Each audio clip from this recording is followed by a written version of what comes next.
I'd like to take some time today and talk about the differences in performance of legacy locomotives when you're using a post-war transformer or something with a smooth sine wave versus a more modern transformer like a CW80, Powerhouse, TPC, ZWC, etc. Couple things you need to be aware of.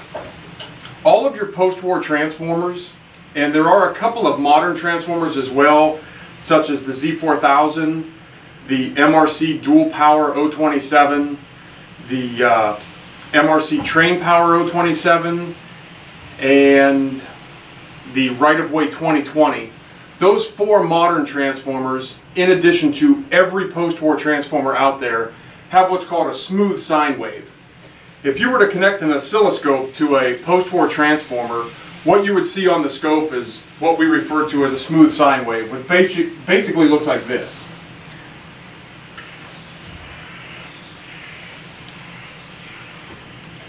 You've got a nice sweeping curve up to your peak voltage and a nice sweeping curve down. And then the negative side of the zero cross, this being positive, this being negative, this being zero. This is a smooth sine wave. Any of your more modern transformers, such as the CW80, the ZWC, and ZWL, those transformers have what's called a chop sine wave. And basically what that does is it turns your power on up to your peak and then curves off. Comes on again and curves off on the positive side. So what we have here is this is our 18 volts of power, if you will, or effective current. This sharp edge right here, when this triac turns on and gives you your peak voltage, what that actually does is that's the amount of power that's stored in the capacitors inside your electronics. Because it turns on right at 18 volts, the electronics inside your train actually see more voltage than they do when it starts at 0 and works its way up to 18 volts. Now, that capacitor will keep that charge until the next 18 volt peak voltage comes on again. And this section here is really in milliseconds. We're talking about 60 hertz or 60 alternates of current, alternating current, 60 hertz, 60 cycles a second. So what's actually occurring here is really in milliseconds, but you've got your peak 18 volts, so you have your very sharp edge or your peak voltage here as opposed to a more rounded peak voltage here. So inside your locomotives, you actually have more energy, more power being applied on the chop sine wave than you do on the smooth sine wave. What does that mean? Well, in a few minutes we're going to show you just exactly what this correlates to in your locomotives with a SD80 Mac. We're going to put it on a chop sine wave transformer first, a CW80. So you can see that it smokes, the couplers light or open, lights, etc. Then we're going to go and put it on a 1033 post-war transformer, and you can see the difference in the performance. Now it's important to note that when we're designing these electronics and these locomotives, that we do test with both a chop sine wave and a smooth sine wave transformer. We test with the smooth sine wave transformer to make sure that there's no ill effects. You know, the locomotive operates properly. It may not operate to its optimal peak performance, but it certainly operates altogether, and there's no drawbacks or negative effects by being operated by a smooth wave versus a chopped wave. One thing before we get into the demonstration that we also need to talk about is that if you think about the logic behind a post-war Lionel transformer, back in that era, transformers were made primarily to have one train on one track at one time. So the amperage on a typical output on a transformer, post-war transformer, would be roughly about 5 amps. Give or take, some models have a little more, some models have a little less. 275 watt ZWs, you know, if you do the math, you take 275 watts, you divide it by 18 volts, even 20 volts in some models, and then that gives you your amperage. Take your amperage, divide it across your terminals, you're talking 4.5, 3.4 to 4, maybe 5 amps per output. Not a whole lot of power on a post-war ZW when compared to something more modern like a 135 watt or 180 watt powerhouse that's rated for 7.5 or 10 amps. So in 1995, at the release of the Lionel Trainmaster system, we had a paradigm shift in how we actually control our trains. So instead of having 1 or 2 locomotives on one track at one time, like we would in a post-war style transformer design, with the introduction of command control, we've suddenly gone to 2 or more locomotives on one track at one time. Command being able to give you the ability to control multiple engines on the same track simultaneously. Now we've got more stuff going on, both inside the train and the number of locomotives on the track. Hence the reason on our previous transformer videos we talk about amperage being king. Amperage is really what allows you to run multiple trains on one track at the same time. So take your post-war selection of transformers, everything from a 1033 down and 1033 up to the ZW 275 watt Trainmaster transformer, and you've got roughly 5 amps per output. Switch to 1995, 1996 at the introduction of command control. Suddenly Lionel starts producing transformers that have 135 watts or 7.5 amps, or 180 watts at 10 amps of power. Then with the introduction of the TPCs, the TPC 300 and 400, we can suddenly take a 7.5 or a 10 amp and double it to the track with the proper protection, so we get 15 or 20 amps. And really what we're doing is we're providing enough power to run multiple trains on one track at one time. The differences here on the smooth wave and the chop wave, I do want to point this out. If you do have a post-war transformer, like a ZW or KW, etc., and on the output it has a smooth sine wave, you can take that smooth sine wave transformer, put it into a device like a PowerMaster or a TPC, and both the PowerMaster and the TPC will convert the smooth wave into a chopped wave.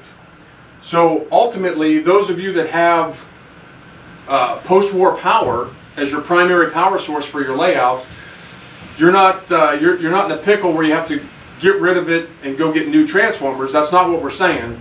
What we are saying is that you're going to get better performance out of your command or legacy equipped locomotives using a chopped waveform than you are with a smooth waveform. So post-war transformer is your primary power supply. You can put that into a PowerMaster. You can put it into a TPC. What you're going to get out to the track is going to be a chopped waveform, which is going to give you much better performance in the long run. So let's take a few moments. Let me get prepared here. We'll get the track set up, and we'll show you the difference in the operational differences in performance. What we have here for our test bed is we have a brand new Legacy SD80 Mac. I've got a Legacy command set with a single wire to the outside rail. I have a CW80 and a post-war 1033 transformer. What I'm going to do is I'm going to set the voltage on my CW80 to 15.5 volts, which is the max output of voltage on my 1033. So I've got a Fluke digital meter here that I'm going to go ahead and measure the track voltage with to make sure that we're testing apples to apples. Turn the power on.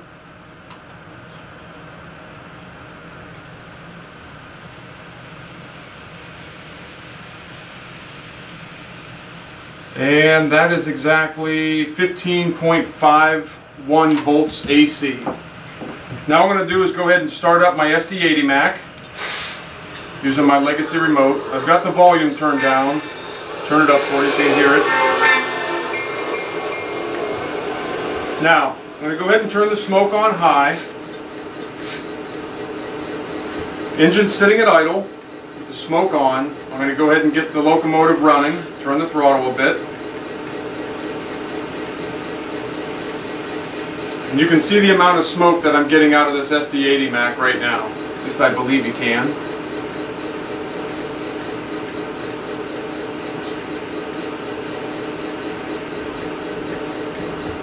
So right now I'm powering this SD80 Mac with a chopped sine wave going to the track, through the collectors, into the electronics. And if you remember, we said that what this is the peak voltage is coming on at 18 volts.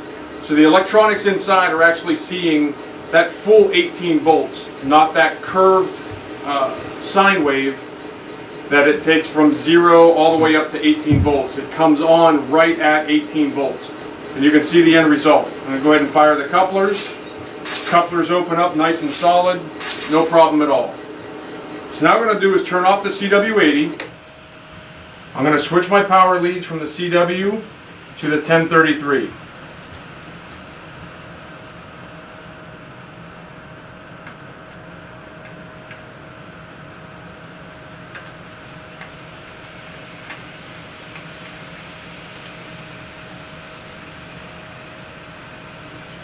Turn the power on. Power on the track is 15.5 volts AC. Tested that earlier. I'm going to go ahead and start the engine up. Turn the smoke unit on. Sounds are on.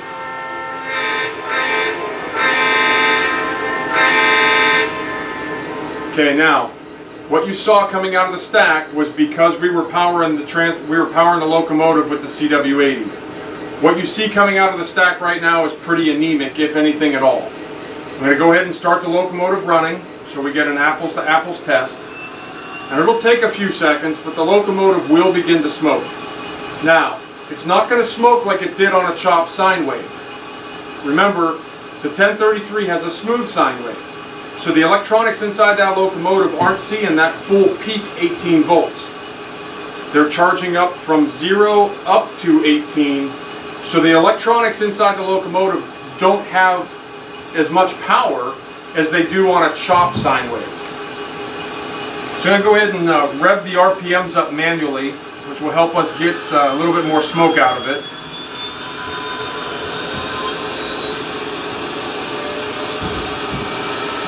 Going to get the locomotive running a little faster.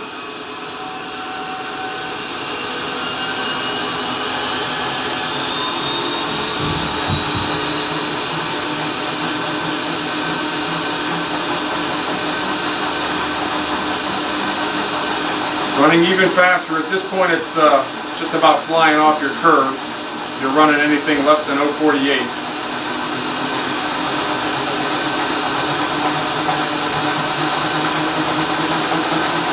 We're at speed step 101 there, and as you can see, you can barely see any smoke coming out of that stack.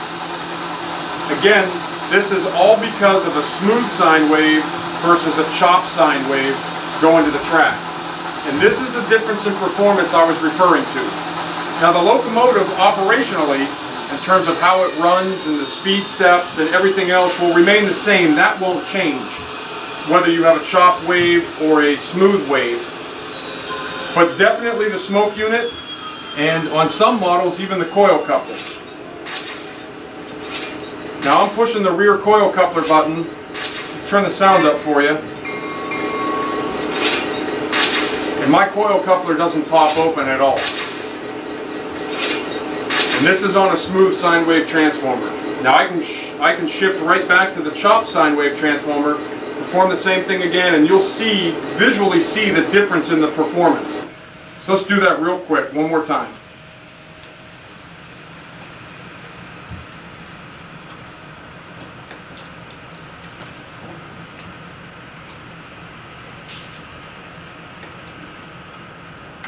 Okay, got it hooked up.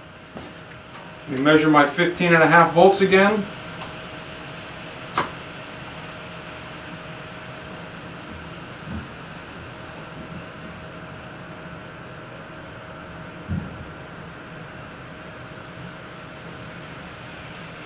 There we are, 15.5 volts. Go ahead and address the locomotive. Turn the smoke unit on.